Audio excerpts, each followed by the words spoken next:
আমরা দেখেছি যে লম্বা সময় চড়া থাকার পর খানিকটা কমতে শুরু করেছে নিত্যপণ্যের বাজার, বিশেষ করে শাকসবজির দাম খানিকটা কমেছে।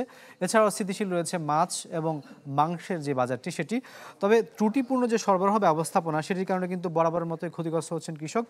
নানা কারণে দিন শেষে পকেট কাটা যাচ্ছে ভোক্তাদেরও। বাহারি সবজিতে সজ্জিত এই বাজারটি রাজধানীর মোহাম্মদপুরের।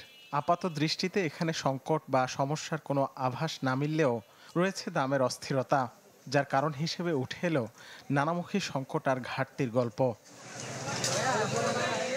রাজধানীর বাজারগুলোতে দৃশ্যমান লাউ, মিষ্টি কুমড়া, বরবটি, বেগুন সহ বেশিরভাগ পণ্য চলতি মৌসুমের নয়।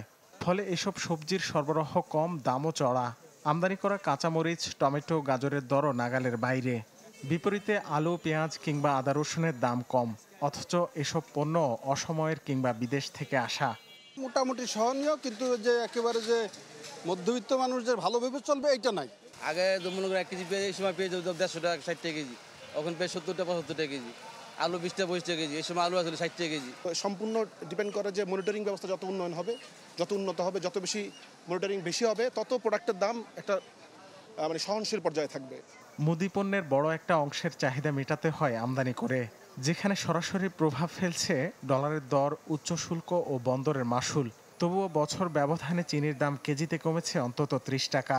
নির্ধারিত আছে ভোজ্য তেলের দর, অথচ দেশি বিদেশি যোগানের পরও বেড়েছে মসুর ডালের দাম। 2 সপ্তাহ আগে ডালের দাম ছিল আপনার 140 থেকে 42 টাকা, এখন হচ্ছে 160 টাকা। এর আগে আমরা দেখছি যে হঠাৎ করে দাম বাড়তো, কি হতো যে সাপ্লাই নাই, কি হতো যে ইম্পোর্ট হচ্ছে না, কি হতো যে বিভিন্ন নেগেটিভ নিউজ হয়ে হঠাৎ করে দাম রাতারাতি ডাবল হয়ে যেত। তথ্যগুলো যদি জনগণের সামনে আসে, তখন সিন্ডিকেটটা তৈরি হবে না, এবং সিন্ডিকেট তৈরি না হলে এই বাজার দর এবং সবকিছু জনগণের স্বাভাবিক পরিস্থিতির মধ্যে থাকবে। কালার এক্সপার্ট, জর্জ স্যাপ এবং মাইল্ড অন হ্যান্ডস টেকনোলজি সমৃদ্ধ অরিক্স ক্রিস্টাল ওয়াশ আপনার লন্ড্রি এক্সপার্ট। বাণিজ্য ও কৃষি মন্ত্রণালয়ের একাধিক সংস্থা গেল কয়েক বছর ধরে নিত্যপণ্যের বাজার দর প্রকাশ করলেও চাহিদা এবং যোগান পরিস্থিতির সমন্বিত তথ্য দিতে পারছে না, যে কারণে বাজার ব্যবস্থাকে ত্রুটিযুক্ত বলছেন ক্যাব সভাপতি। আমি জানি না আসলে আমার 18 কোটি মানুষের প্রতি বছর আমার পণ্যের চাহিদাটা কতটুকু, এবং এটাও আমি জানি না আমার উৎপাদন দেশে কি হচ্ছে আর আমার কতটুকু ইম্পোর্ট করতে হবে। এই ডাটার দুর্বলতা এবং আমাদের সাপ্লাই চেনের এই জায়গাটা একটা বড় চ্যালেঞ্জ বলে আমি মনে করি।